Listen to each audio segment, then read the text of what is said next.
What up? It's your boy T-Bone Reaction. Today is in basketball, wrestling, and music Monday, and we're about to get some more basketball. And this is one is about one was what could arguably be considered possibly the worst draft class of all time.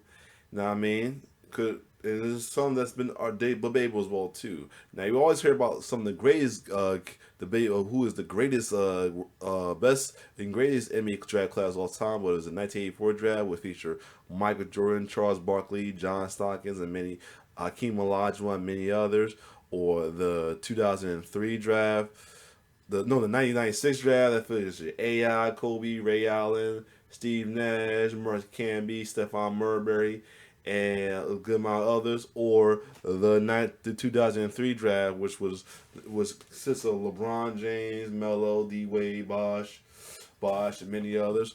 So, well, there's one who could be considered worse. One I could say that has been dubbed as sometimes could possibly the worst is the 1986 draft, as was full of a lot of top draft that was ended up being busts.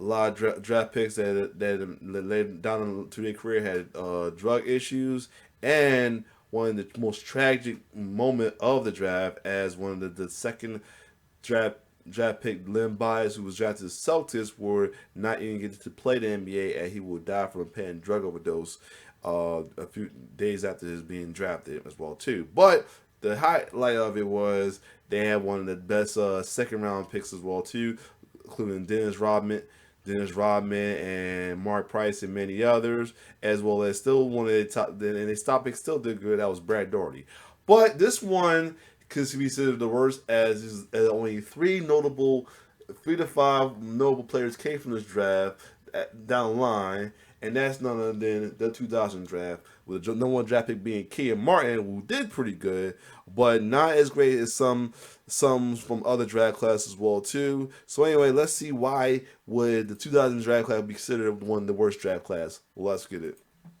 Some NBA draft classes achieved legendary status because they produced multiple Hall of Famers, such as Jordan's 1984 draft, Michael Jordan, North Carolina, Kobe's class of 1996, or LeBron's 2003 draft. Almost every class has at least one draftee eventually enshrined in the Hall, plus a couple of players with perennial All-Star and All-NBA selections. But then there's the 2000 NBA draft, which has neither of those things. There have been some other bad draft classes, like the 2013 draft with Anthony Bennett, or the 2006 class with Adam Morrison. Secrets to success. Appreciate it. But nothing can quite compare to the lack of talent in 2000. I'm just happy to be here. Only 3 All-Star selections total, just 1 All-NBA selection. I'm just happy to be a part of that story. And he wasn't even he wasn't a first round at that. That's crazy.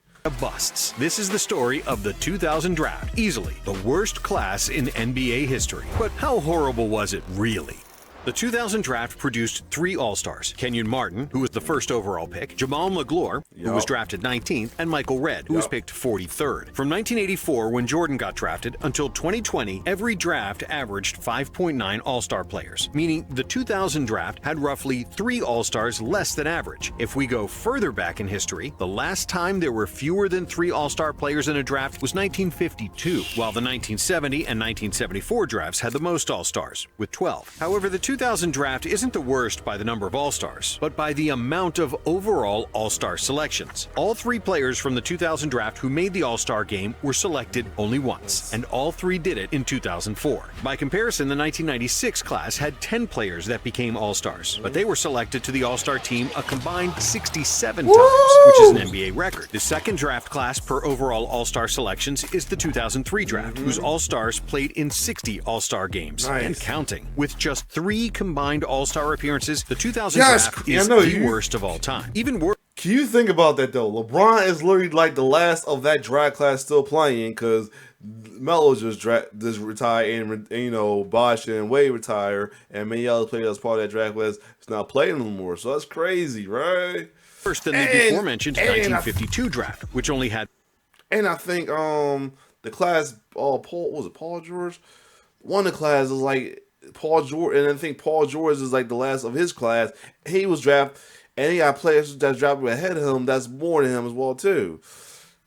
one All-Star player, but he made the All-Star team 4 times. To make matters even more defeating for the 2000 class, even those 3 All-Star selections were a stretch. Sure, Michael Redd averaged 22 points per game in 2004, and his All-Star selection can't be disputed. Kenyon Martin averaged only 16.7 points, and Magloire averaged only 13.6, and they still made the All-Star team. Even though Martin's overall game was solid, especially on the defensive end, the biggest reason he got selected was because he played for the Nets, who were a championship contender. And the only reason Magloire was selected was a complete lack of competition. Oh, let me see. Was he? Yeah, and yeah, I thought so.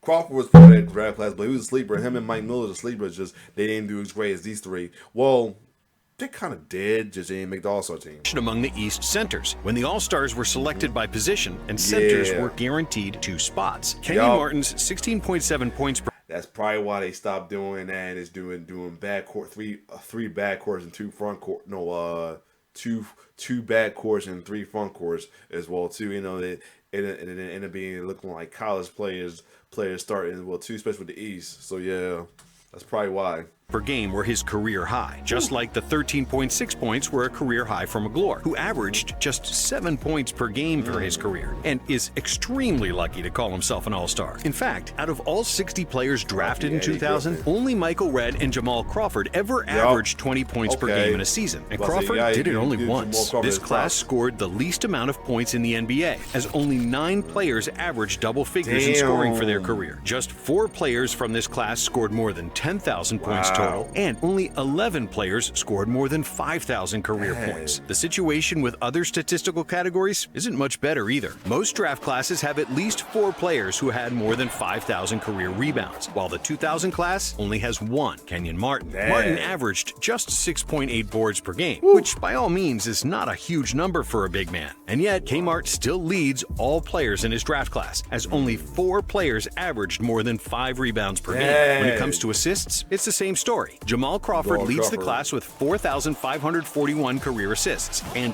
no other player surpassed 3,000 assists for their career. In assists per game, Speedy Claxton leads the 2000 class, but he only averaged a mediocre 4.3 assists per game, and only 3 players averaged more than 3. Shooting wasn't a strength of the class of 2000 either, as only Mike Miller shot over 40% for 3 in his career, and no other player from this class ever made an all-defensive team. So, wherever you look, the 2000 draft was historically bad. But not only did this class lack star power, it had no depth either. From 1984 to 2014, an average of 19 players per draft averaged a 10-year career in the NBA. The average length of an NBA career is just 4.5 years. And if a player survives in the league for more than a decade, that's actually a rarity and not the norm. A 10-year career means a player has signed multiple contracts, which is a sign of quality, even if they weren't all-stars or even starters. When a draft has over 20 players that have lasted for 10 plus years, that means it's a deep draft. For example, the 1998 NBA draft had only 5 All-Stars, but 25 players who have played a decade in the league, which is one of the best results ever. In 2003, 27 players. Yeah, the 98 class was a sleeper though as well too. And not to mention the fact that there was another draft class that came in during the first, probably one of the earliest one that came in during NBA strike. The other one was Kyrie's class, but still running as well too. And then you have the one that came in during COVID, but still, yeah. So that's pretty awesome. That's pretty impressive for the 98 class as well too. But yep. Played for 10 or more years, which is the most ever, with one of those players still going strong in year 22. The 1986 and 2006 drafts had only 13 players with a decade of experience, which puts them at the bottom of the list, while the 2000 draft had just 15 players with a decade of experience. That's why 86 is like not as bad because of that.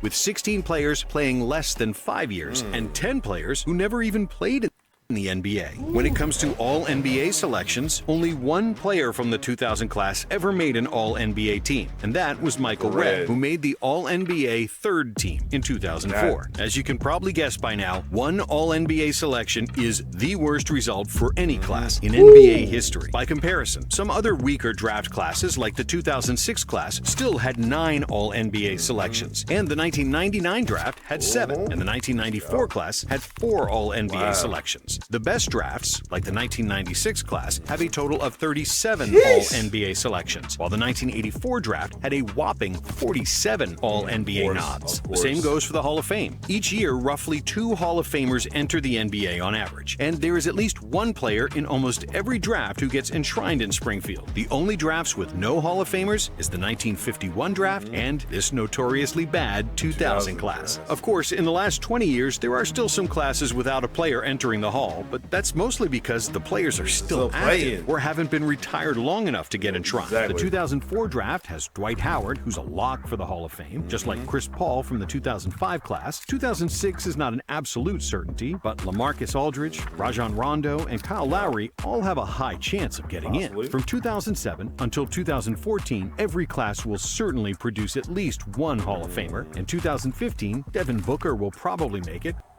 just like Jaylen Brown from the 2016 class. In 2017, we have Jason Tatum. In 2018, there's Luka, who's basically already a Hall of Famer, even if he stops playing right now. And in 2019, Ja Morant and Zion have a great chance of making it as long as they stay healthy, just like Anthony Edwards and Tyrese Halliburton from the 2020 draft. When it comes to championships, a total and that, like I said, and that class is impressive. The 2020 class, you think about it, that's an impressive class right there as well too.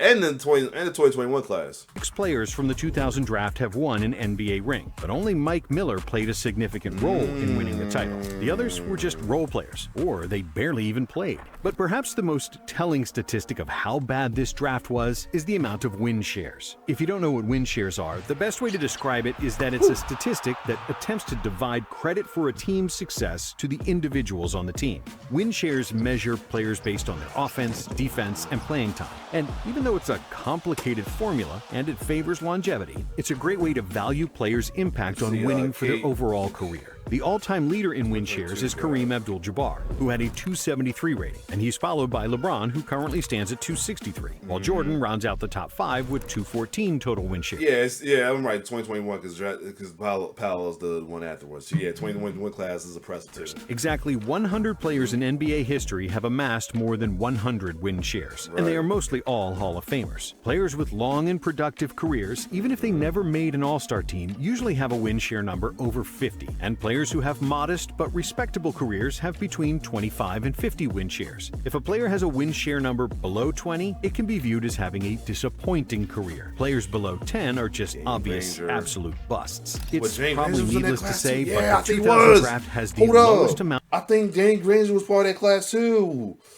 Let me see. Yeah, I think he was part of that class. Let me double check. No, he's 2005 class. I ain't know. Why? Hold on. First of all, I didn't know he was that far down. I thought he came in a little early in there. I don't know why. Who's in that class? Andrew Bogut. Yeah, that class is so too. Well, more no than I got Darren Williams, Chris Paul. That's one. Darren, Chris Paul. Oh, he's part of that class. Okay, he's good. He's part of. He came from a cool class, but still. Amount of win shares out of every class in the last 50 years. Hedo Turkoglu leads the class with just 63.3 win shares, while just 3 other players have more than 50. A total of 8 players have more than 25 win share rating, which we projected is the cutoff in impact in the NBA. By comparison, the 2013 draft, which is considered one of the worst drafts ever, still has 14 players with more than 25 win shares. The 2003 class, which has 18 players with a win share rating over 25, while the 1996 class has 17 players with a 25 win share cutoff. So, however you want to look, and whatever statistics you want to measure, the 2000 draft was the hardest on NBA general managers, as there were no great players and just a handful of solid ones. It wasn't just that Kenyon Martin didn't quite live up to expectations that come with being drafted number 1. It's that 9 other players in the lottery can be qualified as busts. And despite Michael Redd being one of the best second-round picks of all time, 3 Sixth Man of the Year awards for Jamal Crawford, the masterful shooting stroke of Mike Miller, some great offensive years from Hedo Turkoglu, and Marko Jaric marrying Adriana Lima, in its entirety, this class will likely forever, I guess that is a good accomplishment, but be the worst NBA draft of all time. Man. Thanks for watching Nonstop. And if you like this one, subscribe. And talks. I might check that one out. They say, could this be one of the greatest drafts? And if you look at it, what's going on now, It's up. It's about to be the next one. It's definitely about to be the next one. Not greatest ever. I don't know greatest ever, but it's definitely up there. As you know, not only a lot of these guys doing great, some are had some serious most improvement. One of them being Jalen Brunson, SGA in a way, yes, as well too. Jaren Jackson definitely.